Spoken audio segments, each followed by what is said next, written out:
Hi and welcome everybody. We're back again. This is the Kobe and Cooper podcast, season 4. And it is our month of February, a month of love, relationships, all that great stuff. And so today, we're not here alone as you always see us. We're here with we're here with very special guests. And they happen to be do you want to say? What's the difference? What's the difference? Alright, these are my biological parents. Yeah. My mum and my dad. And you're gonna hear a little bit more about them and from them because they have been married for a while. Yeah. We actually heard that it was 40 years not too long ago. We were amazed. We were actually surprised, 40, 40. 40 years of marriage. But yeah, so it's always good to hear from, people who have been there and not just people who are fresh in it. Yeah. And how long, how long they've been in it is a testament to what God can do. So, ladies and gentlemen, let's welcome Bishop and Reverend Cecelia and Clement Asihene. Welcome. I want you guys to just introduce yourselves in 1 minute. Tell our audience who you are, what you do, all that good stuff. And we'll take it from there. Yeah, starting from ladies first. No? I'm Cecelia Asihene, married to Bishop Clement Asihene. Why be the bishop? You are bishop. By the way, she's a woman of few words, so let's embrace her calm demeanor. Okay, so today we're having a conversation about the differences in marriages from baby boomers. So there would be those born in the 50s, the 1950s, and then of course we're millennials born in the late 90s. Hey, when were you born? 89. 80s. Yeah, so the late 80s. Yeah. So we're going to be comparing our marriages, what their marital experience looked like growing up in their generation, and what our experience is. And because it's a Christian podcast, we'll be gleaning from the Word of God, of course, just to have it as the basis of our conversation. So, I want you both to tell us when you got married and how you met, what that experience was like in your time. Dad? You start. How we met? Yeah. I think we met in church. It's a good place to meet, isn't it? Mm-hmm. We met in church, and yes, that's it, isn't it? We met in church, and we used to go to church. We walk from, I don't know we walked to church because of during our days, isn't transportation it? was. We didn't have no cars, any cars, and all that. Was it one of the things is it mainly because there was no cars, or was it just an aspect of spending time with each other that you actually also added to it? Or that? I think it's a bit of both, you know, because obviously we're not born into rich families. So our economic background was quite different. Yeah. So we used to walk a lot. Wow. Walk for distance. And whilst walking, you know why Jesus walked 7 miles with the 2 guys going to a mouse, and they had a long conversation. Brother. Just like that. No mobile phones, you know. There was no mobile phone, so being social was quite rich during our days. So we spent more time with each other and spend more time sitting down, eat around food and all that. I think that was nice. And I think as we go along, you get to know why this generation lacks some ingredients, as it were, to make their marriages stronger and all that. Yeah. Okay, so I think this is on the subject of dating. You're talking about your dating experience, meaning you spent more time together. Yeah. Do you think, because in with our generation, I would say that the internet or technology has played a big part in it. Yeah. A lot of people are meeting online as the starting point before we even get to meet and go out and stuff like that. Do you think that online dating has created a stronger or weaker foundation for marriages? Weaker foundation, obviously. Yeah. Okay. Weaker foundation. There are some things you never get to know online. Or never. Never get to know.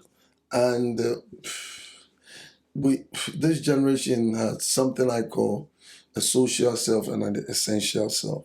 Essential self in the sense that essential self is who you really, really are. Yeah. And there's a social self, the way what you put out there, portray out there to be, which is kind of a facade. Yeah. It's a camouflage. What you want other people to see. Yes. So you don't actually get to know people.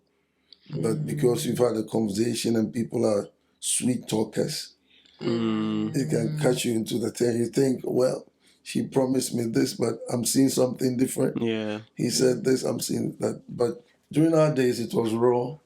First of all, you couldn't hide. We meet together. Wow, We had a leader called, is it Big Coffee? Yeah. Used to have a farm. His name was Big Coffee. Big Coffee. He's called me Alex Coffee. Alex Coffee, Reverend but we Alex called Coffee, him, but we we call called him Big Coffee. Okay. And he used to have a farm. We have to cook. We go to the farm go to the together. farm yeah. We eat. We do a lot of things together. Wow. So it makes you know each other more than now. I'm talking about knowing. I mean, how we eat, the whether it's greed. I mean, everything about the person you can hide. So when you made a decision of any relationship, you knew the person so well. Yeah. I mean, our dynamic was quite interesting because we were even in a long distance relationship. Yeah. This was different countries. I lived in Ghana. He lived here in the UK. I think that's one of the things that's really affected it. That the world has become a lot smaller. Yeah. Now because you can reach different parts of the world. You can see different kinds of people a lot easier and a lot faster than you used to be able to. Yeah, but it's different from you can reach a lot of people, but the knowing bit is what is right. Yeah. The knowing bit. I think what you're mentioning is very important because it's easier for you to hide online. Yeah. It's easier for you to hide who you really are online. You can think about what you want to say. You can take some time to think about it, or you can do whatever you want to do and then come back to, the person that you're spending time with. So having that connection and spending time with them face to face, I feel like you're right, it is very important, and that's one of the major differences in our generation today. We've had this conversation on previous episodes of our podcast where I mentioned that even though we were speaking on phone a lot, I still felt like I didn't fully know him. And I think I remember telling you. I remember you came to me. I remember wondering whether it was God's will. Is it the will of God? I was just trying to make sure.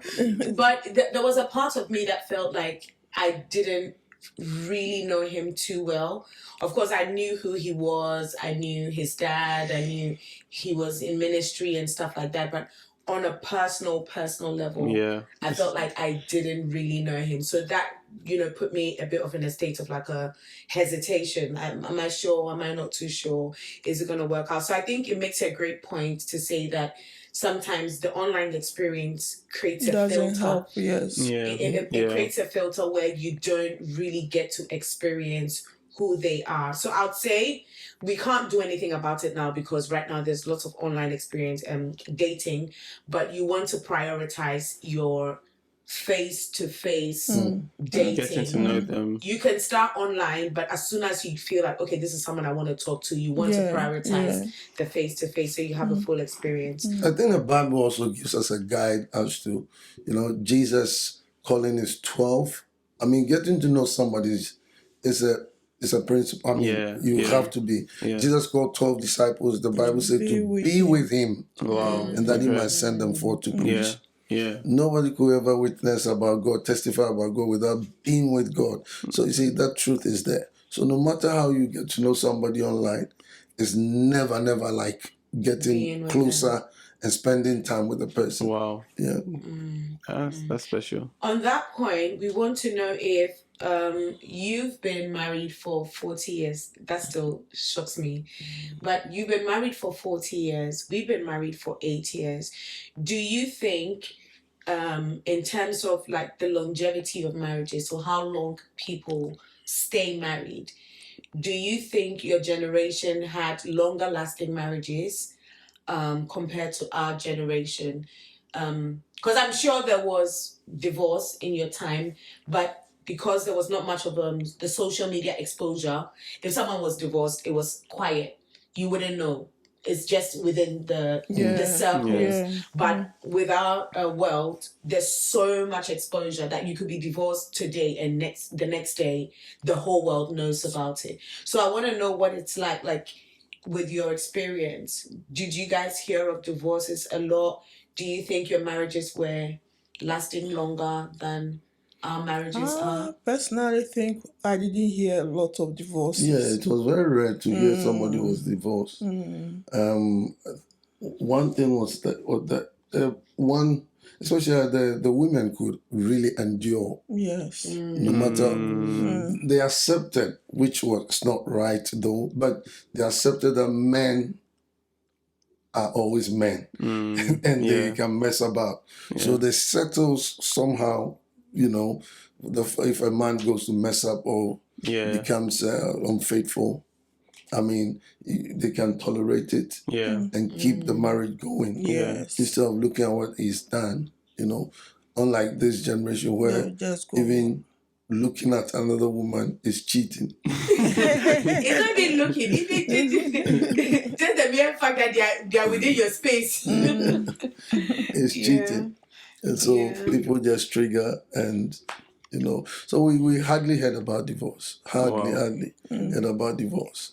And if even there was one, the whole community can gather together and take you guys and sit you down. I'm talking about the elders. Yeah. The elders will sit you down and talk sense into your head that divorce is not good. You guys stay together. But Dad, I want to find out, why was that such a big thing? Why was there so much emphasis on staying together regardless of the challenges? If there was, for example, unfaithfulness, for the sake of the children. Was that the main drive? So if the elders got together and put you down, would they sit you down and say, because of your children, you can't get divorced? No, or would they say in the Bible? They talk to you knowing that divorce is not good. Yeah. I remember a woman said a divorce is like a sword that never heals. Wow. So they know divorce is not good. It's not going to, even you, the parents, it's not going to help you. It's not. I've seen a lot of divorces that at the end, the man dies or something happens to the woman. You see, so they know the implication. They know what is it. So they will talk to you about all these things. So the fact is, they didn't just allow any kind of abuse to take place and say in the name of not getting divorced, stay together. If it was very abusive, I mean, some of them can go and grab the woman out of the marriage, and get out of it, right? But petty things like unfaithfulness, which is not definitely, the Bible doesn't agree to that. But even the Bible even speaks of forgiveness. That if somebody was, the basic thing is that divorce is like, for me, is even more serious than death. Divorce, because when somebody dies, you can bring a closure to it, but with divorce, with kids in it, there's something constantly seeing each other. Man is coming to visit the kid. So I think they measured all that, put all that into perspective, and always be advising the effect on the kids, the effect on the community, effects on so many things. In those days, we work as community. The community was very respected. Everybody knew everybody. The next door house and whatever, they organize a party and we can all go get crash. And it was normal. And it was even easy for someone to talk to your children when they go wrong. They say it takes a community to raise. It was easy. So kids. It Not really quite helped. the case in our generation. People are very protective of their space, and so they don't allow too much external influence in, who has a say. Even the fact that those people that will sit you down get to know that there's something wrong in the marriage. Over in nowadays, if there's something wrong, it is very hidden. No one will get to find out. Sometimes even your pastors will not know that there's something going on within. So being open enough to speak to someone rather than hiding it is one of the key features that I feel like is very, very important. And I feel like in this generation, it's more private. We like to show face, and our sexual selves are hidden, and our social selves are out. And it's like, oh, this is how you doing? Oh, how's your wife? You can even kiss each other in public, but really at home, you're struggling. So I'm not saying like tell everyone what your business is, but at the same time, you have to have someone you're confiding in who can actually sit you down and correct you. And I think that's the difference between certain marriages that, and that's one of the reasons why we also say, if you're dating, tell your pastor. Yeah. Do you know what I mean? If you're interested, tell your pastor, because when it's hiding, it's very, very easy for you to do the wrong things and make mistakes. Yeah. I'm going to shift the conversation a little bit to talk about the roles of the man and the woman in the home, in the marriages. I would speak for our generation first. Unlike the traditional setup, women are going into the corporate world. So we have a lot of women now in corporate spaces and taking up more responsibility, not just in the home but outside the home as well. And so that has influenced the dynamic of marriages in our generation. You would easily find on social media, for example, men cooking, men also being hands-on with their kids. There's this thing that goes around saying that, the father is not sort of like a babysitter. It's his kids and he's raising his kids as well. So we have an interesting dynamic in our generation where it's almost as if the man and the woman are very hands-on in almost every area, whether it's financial, at there's no clear division or dedication. But that does not deny the fact that there's also the biblical order, which can never be underestimated.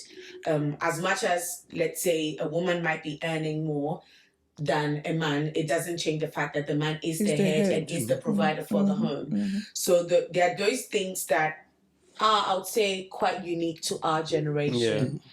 We find that in our marriage as well. We're very hands-on in different other areas of our marriage. But I want to know how it was like when you got married. I want to know in relation to ministry, because I don't know if they mentioned, but they are full-time ministers of the gospel. So they do this full-time. So I want to know how it was like when you met. What was the dynamic like in raising the home, your roles and responsibilities? Was it clear-cut that this was Dad's role and this was yours, or did you have to like mix it and take something? How was it? How has it been? Like you said, it's a dynamic society. So during our days, there were some things that were clear cut, but like accepted. But there were some things too where the man helped. I mean, it was rare, but the man helped. But because of the belief system, when they come and see a man doing what they feel or they thought a woman should be doing, they called him. What kind of things? Like cooking. Yeah. So They if a come man- to your if- home. Or even bathing his child. in those times, when In they those see times- men doing those things, In they those will say, days, it was like the woman has food. to cook. The kitchen is a woman's office, Yeah. Yeah. and the man goes out to be the breadwinner, Yeah. as it were. So it's like that clear cut. But I don't think that was a perfect. It was a perfect paradigm or perfect worldview. That's the word. Yeah. A perfect worldview. But as with time, society is dynamic. Things have changed. Women are also playing some serious role now. Women can also go do something Go to work and invest bring in and money, things. yeah. So when the roles are mixed up or the roles are shared, as it were, but it should be something that is agreed between them Yeah. Yeah. Yeah. and like a help. All right. So And also, back home in Ghana, we used to have helpers. Okay. So people were there helping you. So the men were not doing much. Okay. Yeah, so you we had have- so people. you can okay. have cousins We or have nephews maids coming to and live with stuff, you. yeah. So the men were Okay. not doing much. But when we traveled here, I saw my husband helping a lot, Yeah. cleaning, maybe washing the that- stuff. Even to this Up day, to this day. he still picks a Yeah, broom. yeah. He So sweeps saying, did and it put start things in from the the time you machine. moved here, or was she doing it a bit? Was in No. Ghana that, as well? were you doing it in No, Ghana? I've always been a cleaner. Okay. I like a very neat environment. But Because we I were pick- not doing it much. He wasn't doing it much back home because we had a lot of people. We have Doris. We have a lot of people Yeah. there. He goes to the office and comes back late. But here, he was really helping. And He is. was. and it's that one. That is very fighting for true. his. I have to fight for my survival. Yeah. Yeah. Yeah. I think really that's helps. really great, and I also find that sometimes the lines can be blurred for the Christian community because as much as there is a fair balance in raising, the family, the home, especially when you have kids, or even if you don't have kids yet, maybe you're a couple, you don't have kids, but managing your household. Sometimes the lines can be blurred as to what is the man's ultimate role.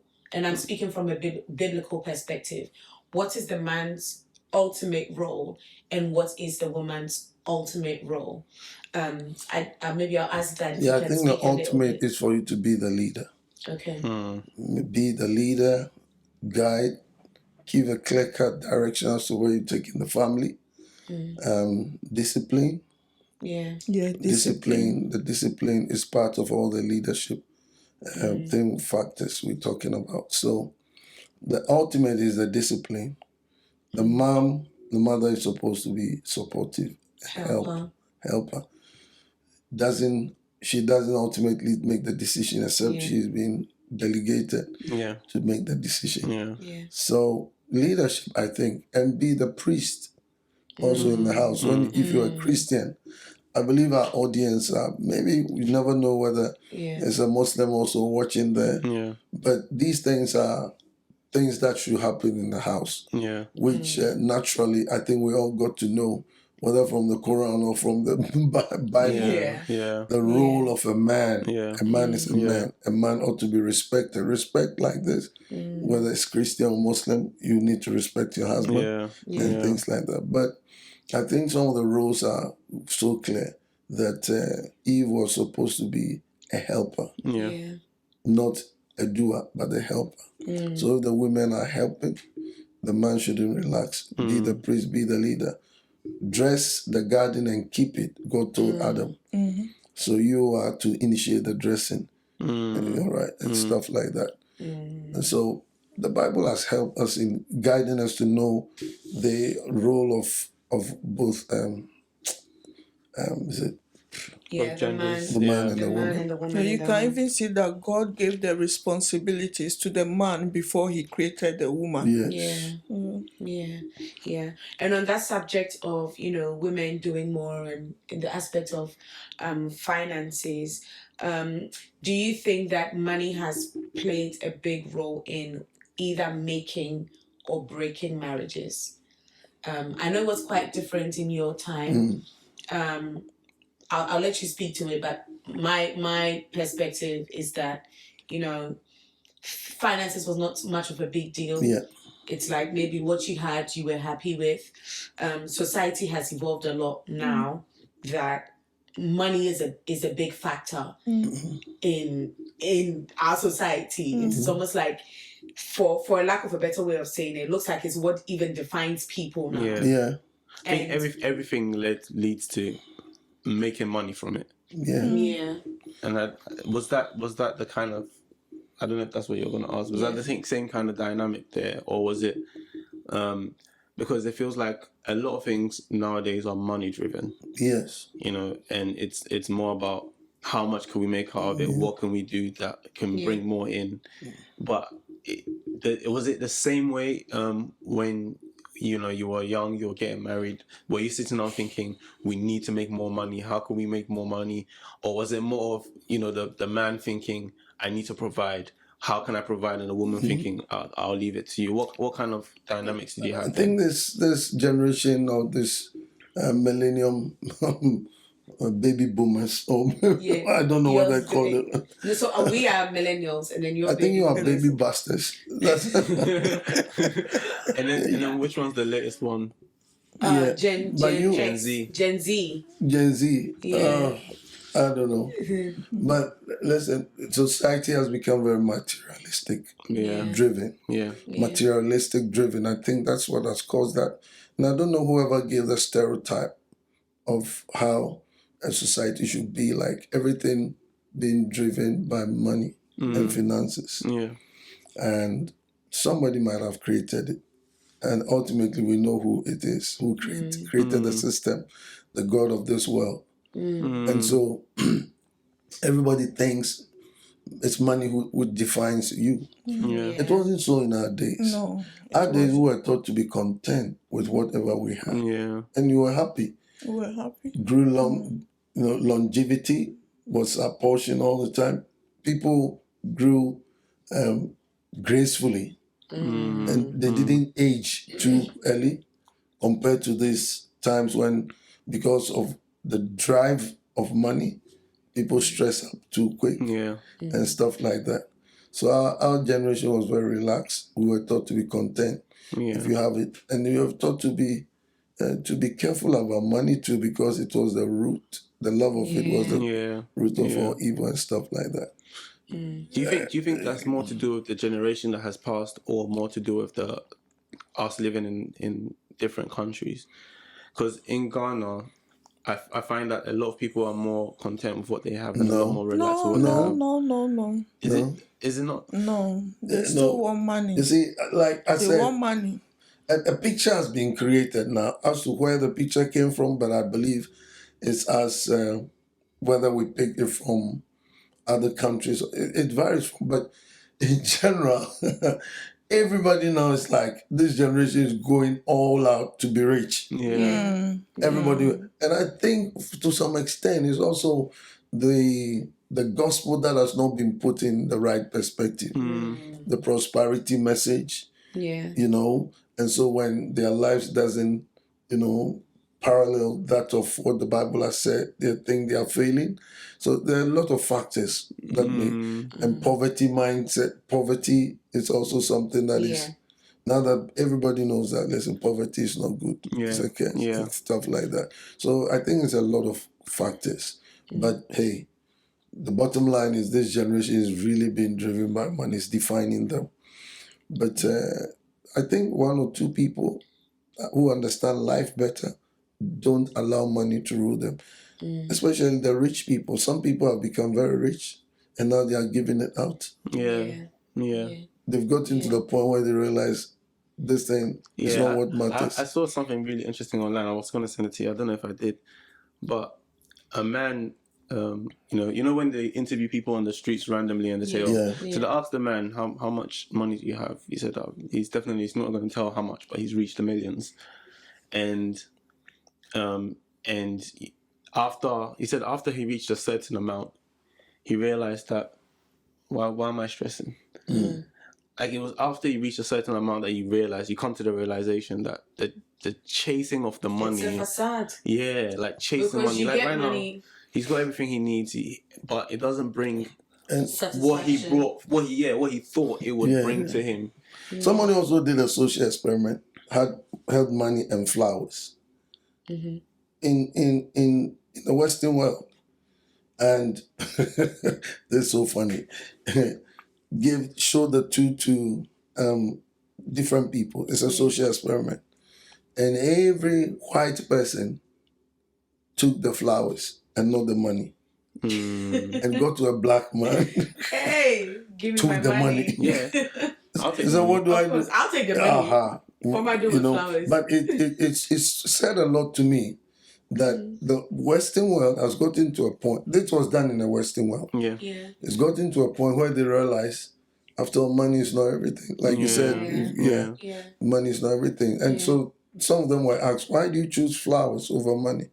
So it's like flowers is something that really comes from, I think he said something I can't quite remember, but to the fact that it rather show humanity and kindness more than things like that. So as to why the black man was the only one who chose the money, I don't know. And you know, this money issue is making gentlemen or men not to get married on time, early, because that's true. in our days we got married at 25, at the 80 years. But now they have to wait and save and a whole lot before they the engagement alone. The engagement, not the wedding, the engagement and the things they have to provide, and it's causing a lot of delays. And my point is, who created that stereotype? The paradigm that this is how it is now. You either get there or you don't do it at all. If you can't get there, you are inferior. Yeah. I think so even like when you look at production and stuff, like the way you were talking about back in the day, you had farms that you used to farm and stuff like that. Then we have an age where we get into more mechanical production and stuff like that, which affects or sort of like defines the economic society. So generally, life has evolved in a way that we're moving from hunting and gathering. They would do barter trade, exchange goods, but now we've got to the manufacturing age. And these things are now symbolized with money. So just because of that, our generation has evolved in a way that you actually need money to be able to sustain yourself. Whereas in your time, if you needed to eat, you could actually go to the farm. But when we sit down and ask the fundamental question, how did it come to this point? Who created it? I mean, with what we're discussing right now, from relationship to economics to everything, it's all changed. Now, we can stay in a place and we don't even know our next door neighbor. Yeah. Or you know them, but you don't speak to them. You don't speak to them. So what happened? If we have to go back, all right, I think we'll have answers to all these things.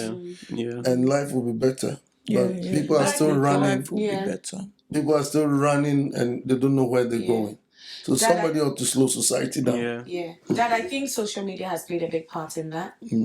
Because social media has given us so much exposure.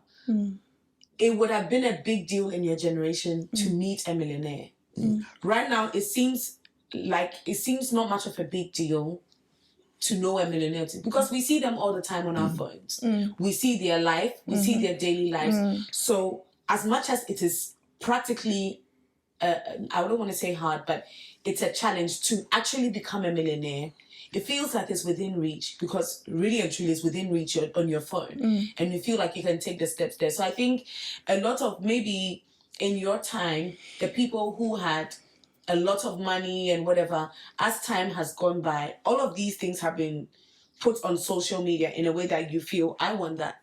So when your marriage doesn't look like, maybe you see couples going on holidays and they're showing you the highlight reels of them in the Bahamas and stuff like that. You look at your marriage, they look happy. So you start to think, maybe the reason why we're not happy is that's a deception. Maybe the reason we're not happy is because we've not gone to the beach. So you force yourself to now find money that you don't even have just to go on a holiday to please people online who don't even care for your marriage in the first place. Some of them care, and then some of them will use that information to go and chase their own money, and then it passes down. I think that's a really good point. That you know, social media has played a massive part. That sometimes even your friends are your friends, and you don't get to know anyone else. You don't get to speak to anyone else. Yeah, like. You know, I don't need to speak to my next door neighbor because if I need anything, I don't go to him. You know, like, you know, in the Bible where it says go ask for jars. Your neighbors, Go to your neighbors and ask for jars. She had no other alternative to ask for jars except for her neighbors. But now it's a message on Twitter. I need some jars. You know, and the people from far and wide will come and travel to you and give you what you need. So the people who are right next to you, you don't need to know them. And I think that's the same thing with what you were saying with the money kind of thing. Everyone is just around. That you just ignore the people that might be content with what they have, or the people that are happy where they are, the people that, you know, are demonstrating real happiness, real riches in terms of what they have and who they have. But rather we concentrate on the people online who demonstrate these other dynamics. Yeah. And then when you come with the other, you know, so who is to, my question is, with those watching, who is to slow them down, all right? To say, it's the same everywhere. We're struggling with, really struggling with social media. It's affected church. It's affected, you know, church used to be, during our days, church was like, we're like a family. I mean, seriously. Nobody will even suspect if you're working with a girl in the church, and nobody will be thinking, are they dating or doing something? It's just like we are brothers and sisters. Is it the same in big churches as well? Everyone was the same. It was the same. Because we understood the value of relationship, the value of being together, the value of meeting, the value of this. So many things have changed. I believe it's a war there. Instead of accepting it, we have to fight back. And yes, we have to really fight back, or else people are going to be faking, and we think their marriages are all right, their relationships are all right, but they're faking all this while, or to have a shock after that, they're not knowing they were just living like tenants, roommates. And they were portraying to the outside world that they were very happy. Wow. What did love look like during your time when you saw a couple and you thought these two are in love? What did that look like in your generation, your time? For me, it was authentic, even though we didn't express it. It wasn't, I won't say it's 100% okay, because we couldn't express ourselves too well. We were shy. Why was that? We were shy. When we got married, it took a while to even hold my hands in public. And you know, even when you are standing in front of your parents, you can't hold your partner's hand.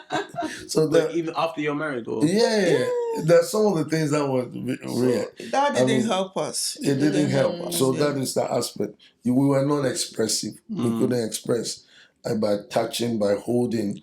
Of course, not even talk about kiss. Kiss was, no, you can't do that. What, in public or like? Yeah, in public. Oh, okay. In public. I remember my father-in-law came to visit us one day and saw church folks or friends. I think it was it Bishop Taki? They came because we had just one room. We were living in one room. That's how we began. And there were no chairs there, so they sat on our bed. The bed was there, they sat on it. My father-in-law came around, looked around, said hi, and said whatever, and went. And he came back, I think some few days later, said he wanted to talk to us. We thought it was something we didn't know what it was. And then he came to make reference to the fact that he came here and he saw people sitting on our bed. And it's but not the right. bed is sacred. Hey. Wow. Wow. You don't allow anybody to say on the bed. That is sacred. I was shocked because, and he's also in another generation. Yeah. So to them, sitting on a bed is you've gone too far. Wow. You didn't And at just that enter the time, we just bedroom have anyhow. one room with the bed, and that's it. So if where would they anyone, sit? that's the only thing They don't people care. can sit on. They can sit anywhere except for the bed. Wow. So it tells you how the things that they taught. It wasn't all that great, but this generation has also taken it to another extreme. Yeah. I think our generation is very expressive. So Yes, very expressive with love and our commitment to each other, and even sometimes. But they don't last.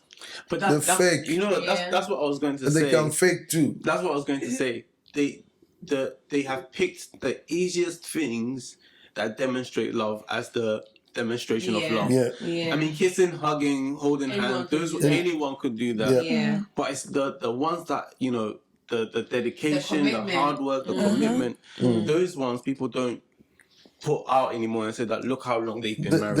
That's the roots. All right. They are showing the leaves where we have the roots, as it were. So you find we lasting and they're not lasting because they don't have the roots. They just showing leaves, activity, but no productivity. So things like that. Yeah, I think that's really, really true. Yeah, that's really true because even on social media, you can see a couple that looked so happy, and the next day they divorced. And the next day they say they're divorced. Yeah, and then everyone is wondering, what happened? What happened? And it sends people into panic as well because they're like, if it happened for them, how much more me? Yeah. So less and less people are going into marriage. Social self and essential self. Yeah, because everything else is just seeming. That's crazy. Okay. And moreover, your days you go through counseling. Yeah. But we didn't have anything like that. Oh, no counseling. No counseling, but still we've been able to stand the tough times. I think the love was based on commitment to each other. For us, our love is very expressive, so it's more like if you do for me, I'll do for you. One of the things that I still tell people this day that kept us, even if you don't have all the knowledge about relationships and all that, but you belong to submit your marriage to the community or a group of, not everybody, a group of friends. Yeah. Okay. It has a way of checking you and putting you online.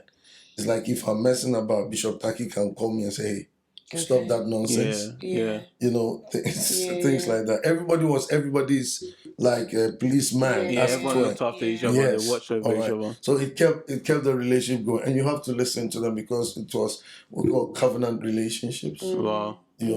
So it was this day. Everybody has the right. You don't have the right to tell me what Don't talk to me like that. Don't talk to me like that. Who made you the marriage It's quite a challenge.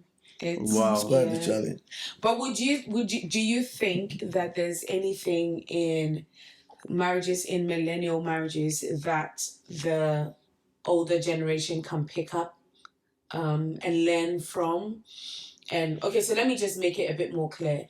Maybe one thing that you think our generation can learn from yours to have longer lasting and more meaningful marriages. And also one thing that your generation can pick from ours to have maybe a better experience of marriage. A lot. Let me talk about what our generation can pick from. I think it has to do more with going out more, exploring more, getting to know places more, because we're too comfortable in just being together. Yeah. So exposure has a way of really enlightening you, opening your mind. These days, I think they're doing it now. You find older people traveling more and having fun. Yeah. For your 40th anniversary, they went on I'll tell you guys, they went on a trip to Mauritius, and one of the best holidays I've ever had. But the funny thing is, whilst you guys were preparing to go, we were thinking, After day 2, they'll be bored. No, I also said the same because I know that, but I was surprised that he wanted even more. He wanted to. I was Oh, surprised. yeah. He wanted to say more. There's something Even about yesterday, he was talking about it. He wanted. the Mauritius experience. Is like, I think we were put in an environment where everything was so natural. The people themselves were relaxed. Okay. You don't find Mauritius people so ambitious. When you see their houses, it's beautiful but simple. Simple. You know, unlike extravagant houses we built in Africa, and people want to show that my house is big and all that. They were living a simple life and I happy. was so relaxed. And so relaxed. their lifespan was long because it was relaxed. And the environment is more green, Yeah. eco-friendly and stuff like that. And I love such things. I was like, wow, I wish we could be here for about the next I'm months. surprised because I thought we thought you guys would be bored after a few No, days. no, no. I was thinking the same. I said Daddy will be bored, but I was surprised. I'm trying to surprised. implement, because as much as like, okay, so Bishop has a segment called a ministry or a show He has on an online on YouTube online show called Restful Living. Yeah. And throughout the whole of Restful Living, he talks about how to live a life of rest rather than having this hassle and bustle and stuff like that. And I was talking to my wife. I think it was on your birthday last year, December. And I was talking about how I want to incorporate rest into my life. Yeah. So the way that they're living in the Mauritius that you were mentioning, how can I want to implement it into my life. I want to not be rushing. I want to not be up and down. I want to incorporate just because I'm not doing anything doesn't mean I'm doing nothing, kind of thing. There's times where I intentionally choose to do nothing. There's times where I want to watch a movie. There's times where I want to lay on the couch. Have those intentional times rather than feeling, because sometimes you feel it's easy for you to feel guilty for just sitting down and doing nothing. And you mentioned it makes people die quicker. So it's one of those things that we try to incorporate in our lives. And I know that in your generation you had a lot more of time where you could just sit with your friends and eat with your friends, and you didn't feel guilty about using time to spend with each other. But I feel like nowadays there's more of our generation has. I think definitely it's one thing we have to pick from your generation. We're in such a fast-paced world. So fast-paced that, like he said, you feel guilty for slowing it down. Because sometimes slowing it down is interpreted as unproductivity or laziness. But God has called us to live restful lives. Definitely. And He wants us to be at peace with ourselves. So that's But to amaze you that the restfulness is rather productive. It's rather productive. My thing is also that when you do such things, it also affects the kids. That's why I always say it always affects the kids. You don't get to We have a funny story. Wait, let me finish. You don't spend time with the kids. They're always busy. They're always on a rush. You have to rush to school. You have to rush and pick them back up. Sometimes Maya will say, the firstborn would say, "Oh, Dad, can we go to the playground?" And this is straight after school. There's a playground near the school. And she'll say, "Oh, can we go to the playground and play?" But I have to say no because I've got things to do. Or one day I just feel like I'm just gonna surprise and say, "Let's go." Right now it's cold. There was one day that we were going out and we had a conversation with Maya. Maya's our firstborn, and then we were like, Maya, why is your room always untidy? Because Mommy and Daddy always tidy your room, but you guys just find a way to mess it up. And she said, Mommy, that's because we're always rushing. And it was such an eye opener for me, because she was like, it's because we're always rushing. How old is she? She's 6. She's 6. And she was like, we're always rushing. And that was I couldn't even say anything. I just kept quiet because I realized we're always on the move. We have to go here. We have to go here. We have to do this. So they don't have that natural instinct to say, okay, let me organize. They don't have the mind to organize. But it was such a paused moment for me to reflect and think about how fast paced our world is and how it affects our marriage? One of the things that can help too is planning. Yeah. I don't think this generation have time to plan. Sit down and plan, rest into, Yeah. I didn't used to have naps. I didn't used to have naps. I couldn't sleep in the afternoon. No way. I was always on the go until until God slowed me down.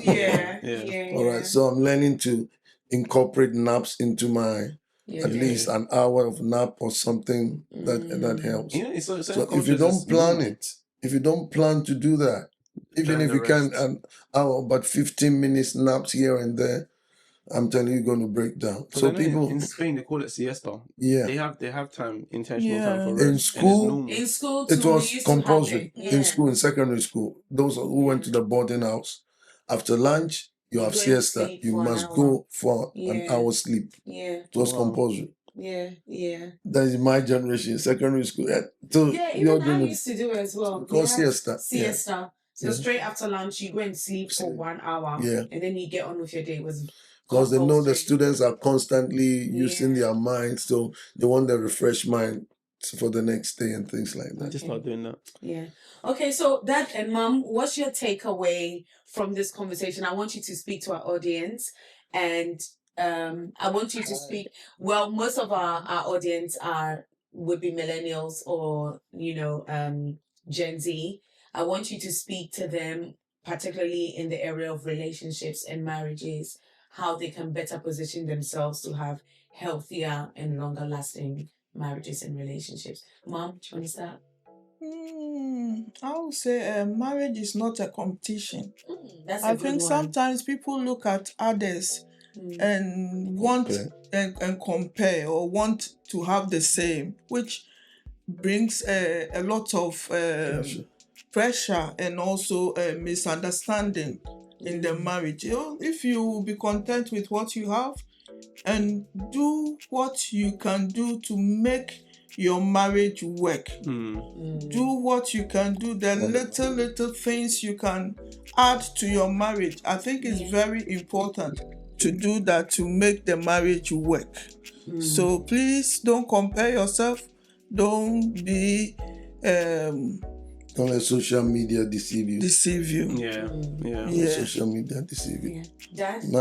Well, I was saying, number one, go get counseling. That's the also multitude important. of counseling, the safety from people who have been there, people who have made it, who are mentors. Get a counseling and submit your relationship to them.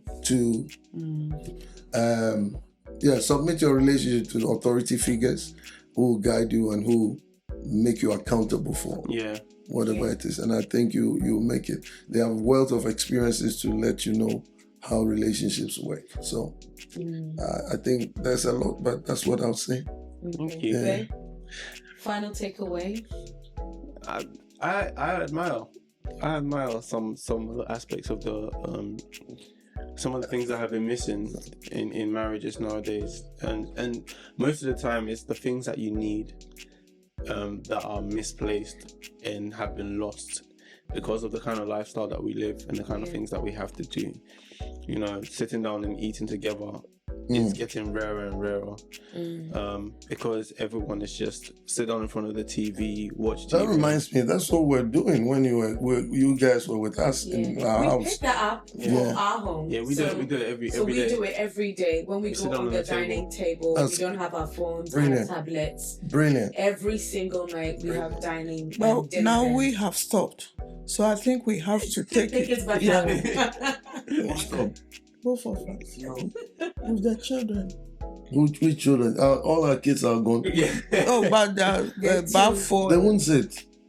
It's them, not us. So we have to sit. That's what I'm saying. We'll be eating in the bedroom. Clearly we can see that, you know, there's stuff that we can learn from both marriages and both generations. But this is all we have time for. If you have any questions, any comments, please feel free to put them in the comment section. Of course, we'd like you to engage with our posts, like, share, comment, subscribe, and all that good stuff. But we just want to say thank you, Mom and Dad, for coming. Thank you so much to our podcast today. Cheers. Have Hopefully a great we'll see you soon again. Take care, guys. What's that? Bye.